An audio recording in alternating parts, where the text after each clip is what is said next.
On behalf of the great state of Illinois, crossroads of a nation, land of Lincoln, let me express my deepest gratitude for the privilege of addressing this convention. Tonight is a particular honor for me because, let's face it, my presence on this stage is pretty unlikely.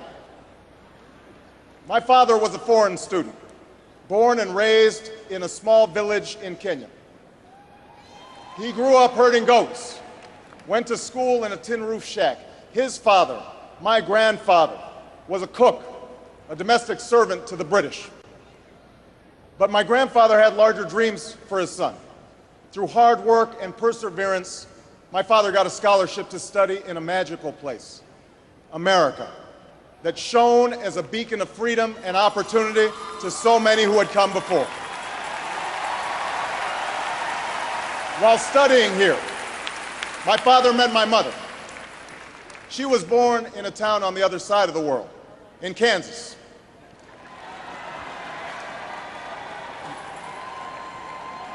Her father worked on oil rigs and farms through most of the Depression. The day after Pearl Harbor, my grandfather signed up for duty, joined Patton's army, marched across Europe. Back home, my grandmother raised a baby and went to work on a bomber assembly line.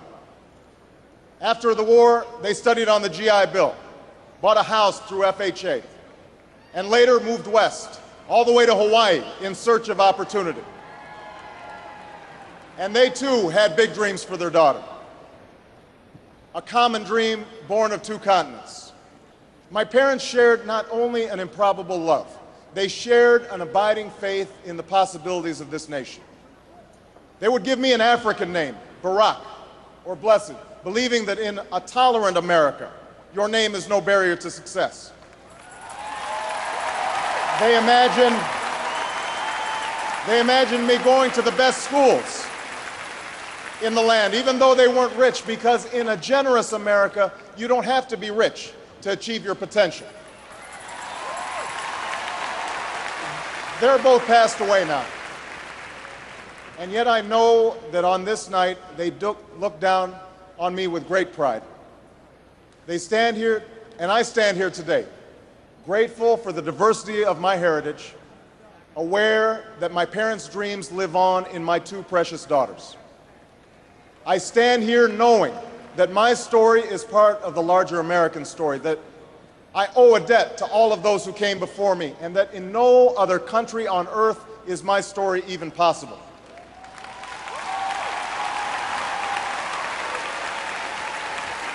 Tonight, we gather to affirm the greatness of our nation. Not because of the height of our skyscrapers, or the power of our military, or the size of our economy. Our pride is based on a very simple premise, summed up in a declaration made over 200 years ago. We hold these truths to be self-evident, that all men are created equal, that they are endowed by their Creator with certain inalienable rights, that among these are life, liberty, and the pursuit of happiness. That is the true genius of America. A faith in simple dreams, an insistence on small miracles, that we can tuck in our children at night and know that they are fed and clothed and safe from harm, that we can say what we think, write what we think without hearing a sudden knock on the door, that we can have an idea and start our own business without paying a bribe, that we can participate in the political process without fear of retribution, and that our votes will be counted, at least most of the time.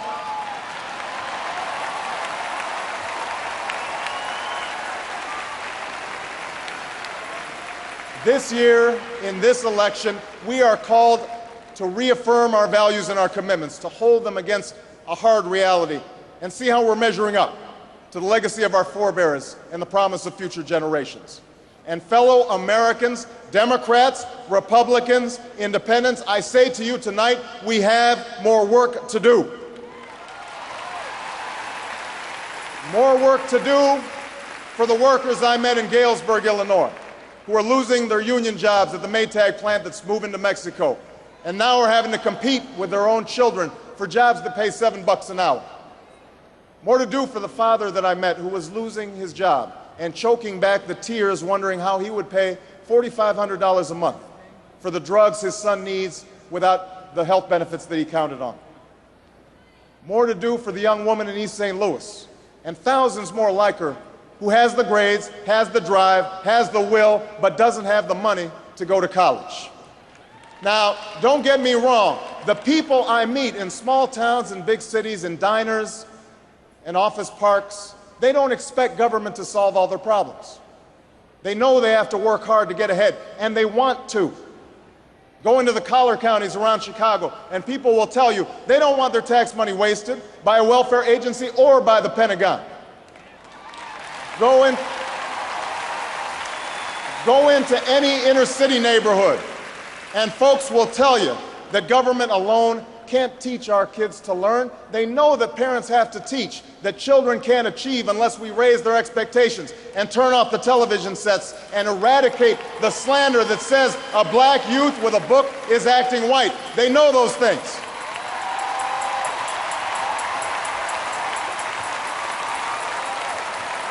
People don't expect government to solve all their problems, but they sense deep in their bones that with just a slight change in priorities, we can make sure that every child in America has a decent shot at life, and that the doors of opportunity remain open to all. They know we can do better, and they want that choice. You know, a while back, I met a young man named Seamus in a VFW hall in East Moline, Illinois. He was a good-looking kid, 6'2", 6'3", clear-eyed with an easy smile. He told me he joined the Marines and was heading to Iraq the following week. And as I listened to him explain why he'd enlisted, the absolute faith he had in our country and its leaders, his devotion to duty and service, I thought, this young man was all that any of us might ever hope for in a child.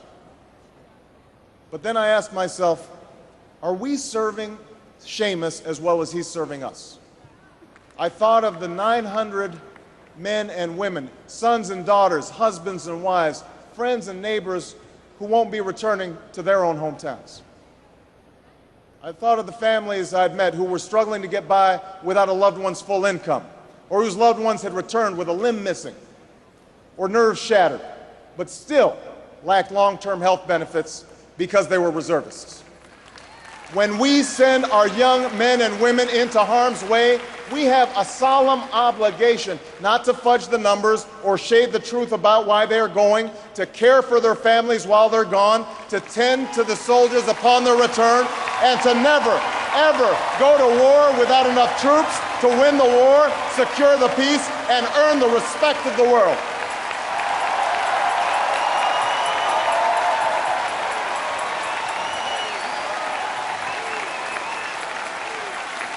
It's not enough for just some of us to prosper.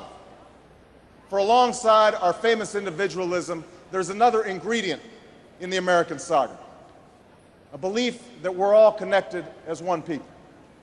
If there is a child on the south side of Chicago who can't read, that matters to me even if it's not my child. If there's a senior citizen somewhere who can't pay for their prescription drugs and having to choose between medicine and the rent, that makes my life poor even if it's not my grandparent.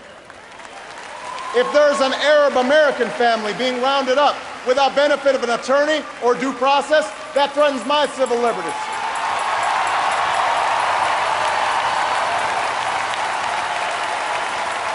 It is that fundamental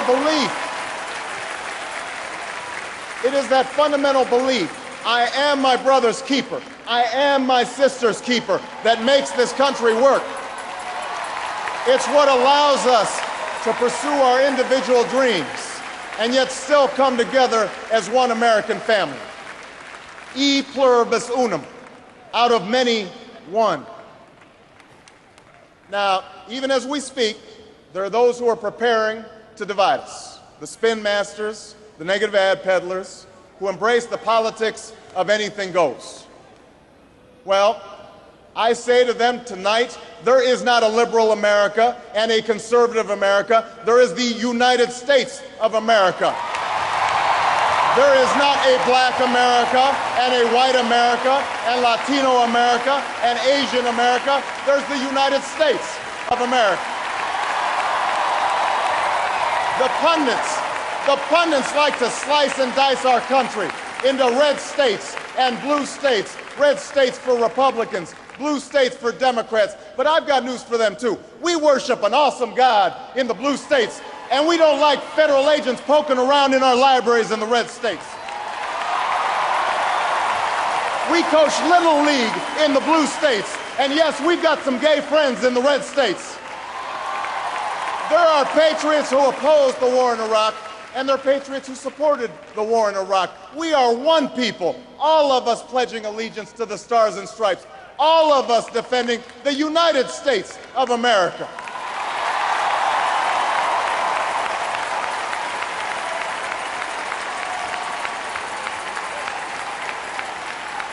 In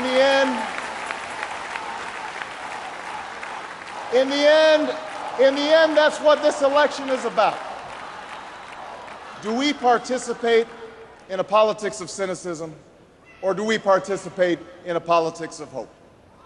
I'm not talking about blind optimism here, the almost willful ignorance that thinks unemployment will go away if we just don't think about it, or healthcare crisis will solve itself if we just ignore it. That's not what I'm talking about. I'm talking about something more substantial.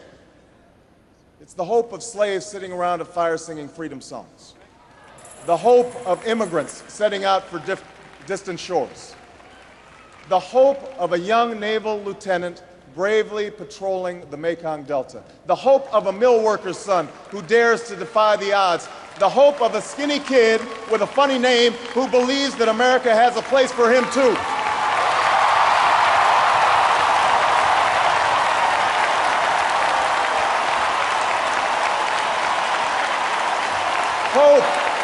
Hope in the face of difficulty, hope in the face of uncertainty, the audacity of hope. In the end, that is God's greatest gift to us, the bedrock of this nation, a belief in things not seen, a belief that there are better days ahead. I believe that we can give our middle class relief and provide working families with a road to opportunity. I believe we can provide jobs to the jobless, homes to the homeless, and reclaim young people in cities across America from violence and despair. I believe that we have a righteous wind at our backs, and that as we stand on the crossroads of history, we can make the right choices and meet the challenges that face us. Thank you very much, everybody. God bless you.